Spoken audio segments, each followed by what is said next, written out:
ஒரு குழந்தையை எப்படி லேப்ல வளர்க்க முடியும், ஒரு டெஸ்ட் பேபியை எப்படி உருவாக்குறோங்கிறத என் கூட வாங்க பார்க்கலாம். ஒரு பேஷண்ட்டுக்கு கருமுட்டைகள் வளர்றதுக்கு ஹார்மோன் இன்ஜெக்ஷன்ஸ் கொடுத்து கருமுட்டைகளை வளர வச்சு அந்த கருமுட்டைகளை கலெக்ட் பண்ணுவோம்.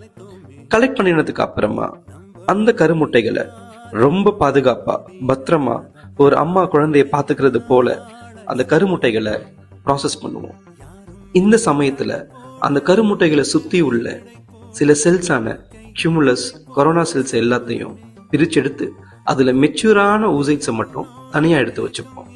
இன்னொரு பக்கம் ஹஸ்பண்டோட ஸ்பெர்ம்ஸையும் ப்ராசஸ் பண்ணி கோடிக்கணக்கான ஸ்பெர்ம்ஸ்ல ஷேப், சைஸ், ஸ்ட்ரக்சர் இதெல்லாம் பார்த்து சில நல்ல ஸ்பெர்ம்ஸை தேர்ந்தெடுத்து ஒவ்வொரு கருமுட்டைக்குள்ளையும் ஒவ்வொரு ஸ்பெர்மை இன்ஜெக்ட் பண்ணுவோம்.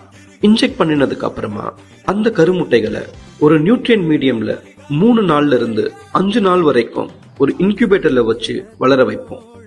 ஒரு கர்ப்ப பைக்குள்ள என்ன சூழல் இருக்குமோ அதே சூழலை இந்த இன்குபேட்டர் கொடுக்கும்.